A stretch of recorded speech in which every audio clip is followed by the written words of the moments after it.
नमस्कार, मी वैष्णवी राऊत. साम टीव्हीच्या बातमीपत्रामध्ये आपल्या सगळ्यांचं स्वागत आहे.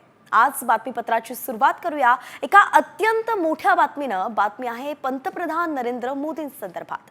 तर देशाचे पंतप्रधान नरेंद्र मोदी मुंबईत दाखल झालेत. नौदलाच्या सोहळ्याला मोदींची उपस्थिती सध्या दिसतेय. 3 युद्धनौकांचं मोदींच्या हस्ते राष्ट्रार्पण होणार आहे. खारघरमधल्या इस्कॉन मंदिराचंही आज दुपारी मोदी उद्घाटन करणार आहेत. एकंदरीतच विधानसभेच्या निकालानंतर हा मोठा पंतप्रधान मोदींचा दौरा मानला जातोय. तर पंतप्रधान मोदींसोबतच्या बैठकीसाठी महायुतीचे आमदार रवाना झालेत. नौदलाच्या आंग्रे सभागृहात पंतप्रधान आणि आमदारांची बैठक होणार आहे. आमदारांना घेऊन जाण्यासाठी खास बसेसची व्यवस्थाही करण्यात आली होती. थेट विधान भवनातूनच या सर्व गोष्टींचा आढावा घेतलाय आमचे प्रतिनिधी सूरज मसूरकर यांनी. पाहूयात. नरेंद्र मोदी आज मुंबईत येत आहेत आणि त्यामुळे आज सर्व जे महायुतीचे आमदार आहेत ते विधान भवनात दाखल झालेले आहेत. आणि ही जी पहिली बस आहे ती विधान भवनातून निघत आहे, जी आंग्रे सभागृहात जाणार आहे. मोदींसोबत हे सर्व आमदार, महायुतीचे सर्व आमदार चर्चा करणार आहेत. आणि ही पहिली बस जी आहे ती आता रवाना झालेली आहे विधान भवनातून आंग्रे सभागृहात जायला. हे सर्व जे आमदार आहेत ते आपण या ठिकाणी बघू शकतो. ही पहिली बस रवाना झालेली आहे. मोदींसोबत हे सर्व आमदार, महायुतीचे आमदार हे चर्चा करणार आहेत. मोदी नेमका आज या सर्व आमदारांना काय कानमंत्र देणार हे पाहणं महत्त्वाचं ठरणार आहे. निकालानंतर महायुती सत्ता आल्यानंतर पहिल्यांदाच मोदी आज मुंबईत येत आहेत आणि या सर्व आमदारांशी चर्चा करणार आहेत. आणि ही जी पहिली बस जी आहे ते आता विधान भवनातून रवाना झालेले आहेत. एकूण 10 बस आहेत आणि या 10 बसमधली ही पहिली बस आमदारांना घेऊन विधान भवनातून आता रवाना झालेली आहे. कॅमेरामॅन नितीन बोधारेंसह मी सूरज मसूरकर, साम टीव्ही, मुंबई. तर पंतप्रधान मोदींच्या भेटीसाठी आमदार हे रवाना झाले आहेत आणि या सर्वावरती राजकीय आमदारांनी, नेत्यांनीच काय प्रतिक्रिया दिली आहे ती सुद्धा पाहूयात. खरं म्हणजे देशाचे पंतप्रधान महोदय पहिल्यांदा कोणत्या तरी राज्याच्या आमदारांशी संवाद साधण्यासाठी त्यांचा मार्गदर्शन होणार आहे. आणि त्या मार्गदर्शनाचा लाभ सन्माननीय एकनाथ शिंदे साहेबांनी रात्री आमची मीटिंग घेतली आणि त्यानुसार आज आम्ही हजर झालो. हे बघा, ही देशामधली किंवा राज्यामधली पहिली घटना असेल की एक पंतप्रधान एखादं नवीन सरकार आल्यानंतर आमदारांशी आपल्या राज्याच्या बाबतीमध्ये आढावा घेतात. त्याचबरोबर राज्याच्या करता काय केलं पाहिजे, व केंद्रीय योजना असतील, राज्य योजना असतील, निधीचा विषय असेल, या बाबतीमध्ये चर्चा करतात. मला तरी असं वाटतं की माझ्या 25 वर्षाच्या आमदारकीच्या काळामध्ये ही पहिली वेळ आहे की पंतप्रधानाबरोबर आमच्यासारख्या कार्यकर्त्याला बोलण्याची संधी मिळते आहे. दरम्यान पंतप्रधान नरेंद्र मोदी आमदारांचा क्लास तर घेणार आहेत, मात्र या क्लासला धनंजय मुंडे गैरहजर राहणार असल्याची माहिती आहे. मंगळवारी अजित पवार आणि धनंजय मुंडे यांच्यामध्ये बैठक झाली होती आणि 10 मिनिटांच्या चर्चेनंतर मात्र धनंजय मुंडे हे थेट परळीच्या दिशेनं रवाना झाल्याची माहिती सूत्रांनी दिली आहे. मोदींचा एवढा महत्त्वाचा कार्यक्रम सोडून धनंजय मुंडे नेमकं परळीला का गेले यावरून राजकीय वर्तुळात आता तर्कवितर्कांना सुरुवात झालेली आहे. काल ते स्वतः देवगिरीला आले होते. देवगिरीला दादांची भेट घेतली आणि भेट घेतल्यानंतर त्यांनी सर्व वरिष्ठांची भेटी घेऊन हे सांगितलं की परळीला व्यापाऱ्यांनी बंद ठेवलाय आणि त्यामुळे मला तिथं जाणं महत्वाचं आहे, म्हणून सर्वांची परमिशन घेऊनच ते गेले. आज ते परळीला गेलेले आहेत, म्हणजे रात्रीच ते निघाले. त्याच्यामुळे आज ते निश्चितच मला वाटते उपस्थित नसणार. तर पुन्हा एकदा उपमुख्यमंत्री अजित पवार यांनी धनंजय मुंडे यांच्या राजीनाम्यावरती बोलणं टाळलेलं आहे. वाल्मिक कराडांची चौकशी होईपर्यंत मंत्री धनंजय मुंडेंचा राजीनामा घ्यावा अशी मागणी विरोधकांनी केलेली आहे. आणि याबाबत अजित पवारांना प्रश्न विचारण्यात आला होता, त्यावरती मुख्यमंत्री दोषींवरती कारवाई करणार असं म्हणत अजित पवारांनी बोलणंच टाळलंय. धनंजय मुंडेंना पंतप्रधान करा, तर एवढंच राहिलं परळीमध्ये. आम्ही तेच म्हणत होतो ना तुम्हाला की जोपर्यंत हे मंत्रिमंडळात आहेत तोपर्यंत हे असं होणारच ना. पोलीस काही करणार नाहीत, म्हणजे धांगडधिंगा चालूच राहणार. त्याच्यामुळे धनंजय मुंडेंनी राजीनामा का द्यायचा, तर ह्याचं कारण हे की पोलीस इंटरफिअरन्स, प्रेशर हे सगळं नील करायचं असेल तर धनंजय मुंडेंचा राजीनामा हा क्रमप्राप्त होता. धनंजय मुंडे यांचा राजीनामा घेण्यात येणार का? कारण की जे कोणी दोषी असेल त्यांच्यावर कारवाई करा असं मुख्यमंत्र्यांना सांगितलेलं आणि मुख्यमंत्री त्या पद्धतीनं दोषींवर कारवाई करतायत. खरं तर बीड सरपंच हत्या प्रकरणानंतर राष्ट्रवादीची प्रतिमा ही मलिन होतीये. मात्र असं असतानाच अजित पवारांनी एक मोठा निर्णय घेतलाय. अजित पवारांनी संपूर्ण बीड जिल्हा कार्यकारिणीच बरखास्त केलेली आहे. बीड हा धनंजय मुंडेंचा बालेकिल्ला मानला जातो आणि त्यामुळेच अजित पवारांचा हा निर्णय म्हणजेच धनंजय मुंडेंना मोठा धक्काही मानला जातोय.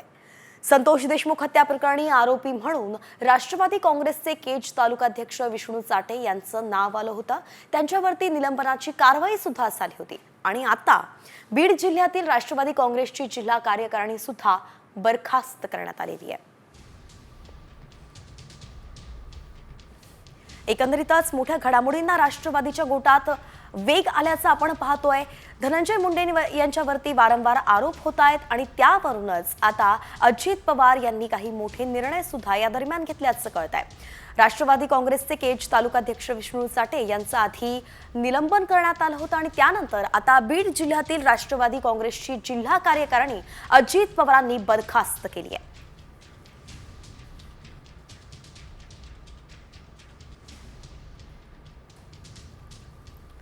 तर ही दृश्य सध्या आपण पाहतोय.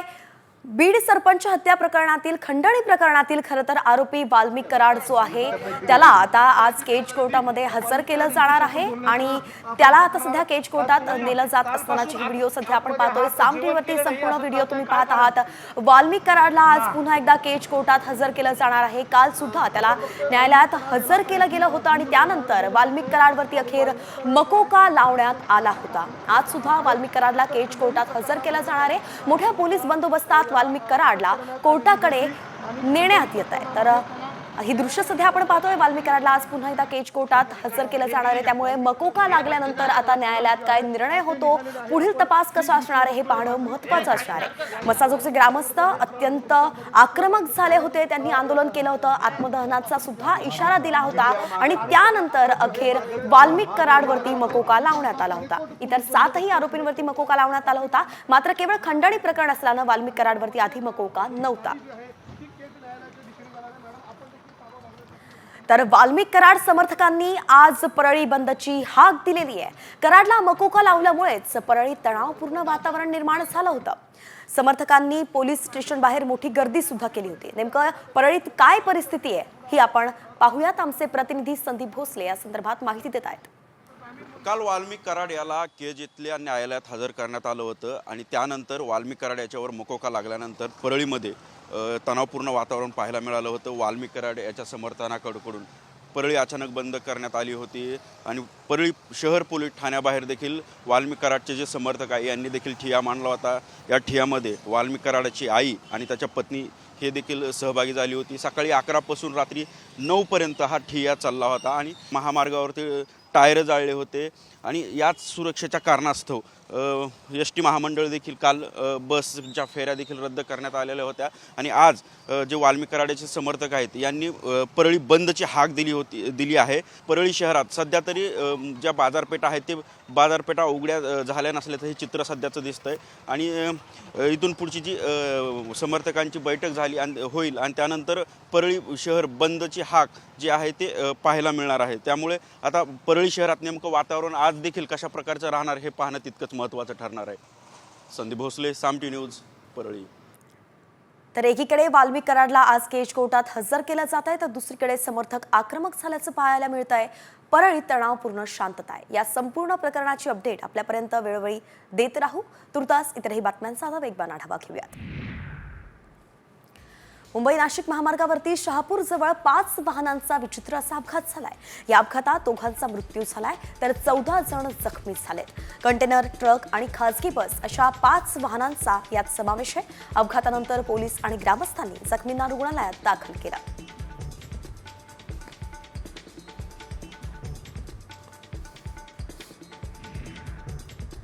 उजनी धरणातून यांत्रिक बोटीद्वारे वाळू उपसा करणाऱ्या 2 बोटी जिलेटिनच्या सहाय्यानं उद्ध्वस्त करण्यात आल्या आहेत. माढ्याचे तहसीलदार विनोद ननावरे आणि टेंभुर्णी पोलीस ठाण्याचे पोलीस निरीक्षक दीपक पाटील यांनी ही मोठी कारवाई केली आहे.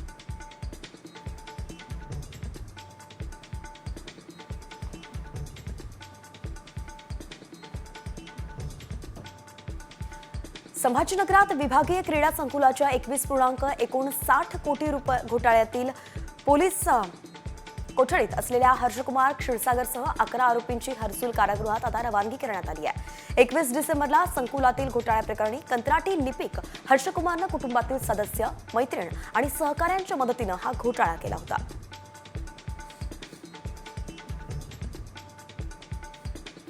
महिलांचा आधार घेऊन पुरुषांना ब्लॅकमेल करणाऱ्या टोळीचा धुळ्यात पर्दाफाश करण्यात आलाय. देवपूरमध्ये एकाला महिलेसोबतच फोटो आणि व्हिडिओ व्हायरल करण्याची धमकी देत 12 लाख रुपयांची मागणी करण्यात आली होती. मात्र तक्रारीनंतर या टोळीला गजाआड करण्यात आलाय.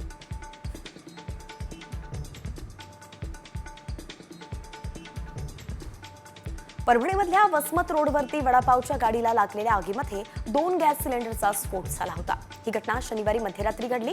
सदर घटनेचा तपास करत असताना खोडसाळपणे 2 व्यक्तींनी वडापावच्या गाडीला आग लावल्याचं पुढे आलंय. दरम्यान या प्रकरणी दोघांवरती गुन्हा दाखल झालाय.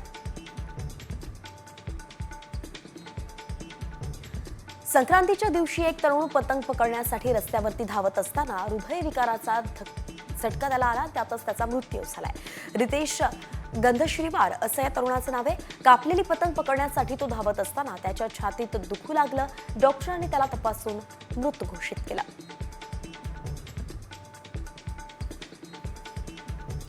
सराफ व्यावसायिक पिता पुत्रानं राहत्या घरात विष प्राशन करत आयुष्य संपवलंय. या धक्कादायक घटनेनंतर नाशिकमध्ये एकच खळबळ उडाली आहे. पाण्यात विष टाकून प्राशन करत आत्महत्या केल्याची प्राथमिक माहिती समोर आली आहे.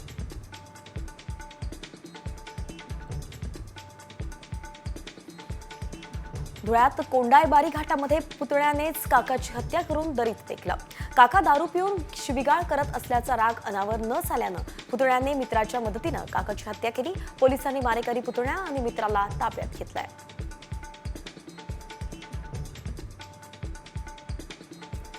सिद्धरामेश्वर महाराजांच्या यात्रेत यंदाचं 2025 वर्ष हे शांत आणि स्थिर राहणार असल्याची भविष्यवाणी करण्यात आलेली आहे. भाकणुकीसाठी आणण्यात आलेलं वासरू न बिथरता अतिशय शांत उभं असल्यानं हा अंदाज बांधला गेला. तर वर्षभर पीक पाऊस स्थिर राहणार असल्याचंही सांगण्यात आलंय.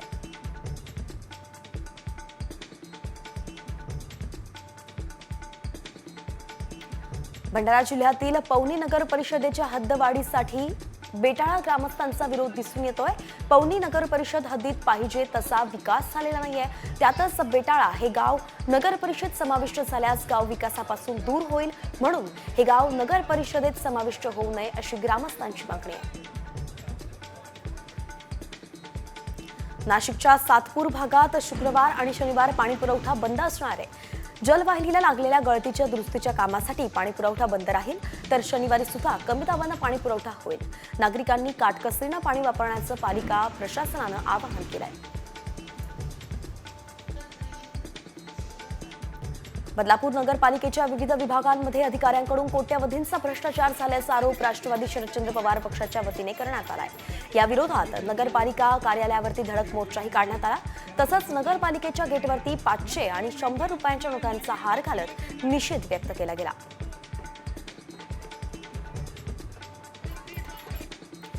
Mira Bhayandar ST bus depot लवकरच नवीन आराखडा तयार करून भव्य एसटी डेपो उभारण्यात येणार आहे. तात्पुरता कंटेनरमध्ये कर्मचाऱ्यांची बसण्याची व्यवस्था करण्यात आली आहे.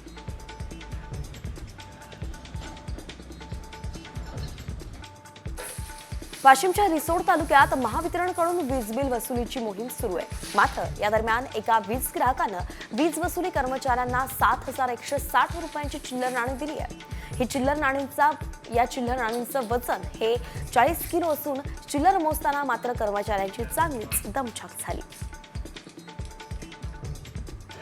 बारामतीच्या दौंड लोकवस्तीमध्ये 2 तरस प्राण्यांचा शिरकाव झाल्यानं नागरिकांमध्ये भीतीचं वातावरण आहे. स्वतःचा बचाव करण्यासाठी स्थानिक रहिवाशांनी तरस पकडण्यासाठी मोहीम हाती घेतली आहे. वन विभागाच्या अधिकाऱ्यांना वेळोवेळी संपर्क करून सुद्धा अधिकाऱ्यांनी पाठ फिरवल्याचं नागरिकांचं म्हणणं आहे. मुरबाड तालुक्यातील माळशेज घाटातील छत्री पॉइंट जवळ झाड पडलं आणि त्यामुळे दोन्ही मार्गांवरील वाहतूक ठप्प झाली होती. प्रवासी आणि स्थानिक नागरिकांच्या मदतीनं मार्गावरील झाडाच्या फांद्या तोडून बाजूला करण्यात आल्या. माळशेज घाटात वाहनांच्या लांबच लांब रांगा यामुळे लागल्याचं पाहायला मिळालं होतं.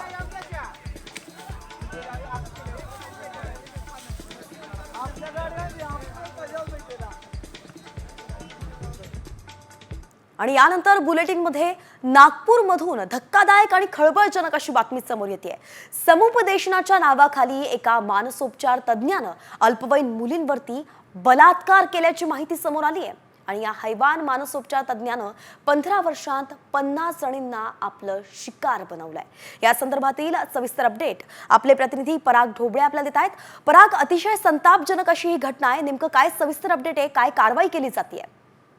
नक्कीच हा खरं तर धक्कादायक प्रकार आहे, कारण की एखाद्या मानसोपचार तज्ञाकडे जेव्हा कोणी जाते तेव्हा तो अगोदरच जो आहे तो नैराश्यात किंवा मानसिक परिस्थिती त्याची ठीक नसल्यामुळे जेव्हा त्याच्याकडे उपचार घेण्यासाठी जातो, अशांचा गैरफायदा घेण्याचा जो प्रकार आहे तो या प्रकरणामध्ये समोर आलेला आहे. यामध्ये अल्पवयीन मुलींसह महिलांचा सुद्धा जो आहे लैंगिक छळ झाल्याची जी प्राथमिक माहिती जी आहे ते पोलिसांकडून मिळते आहे.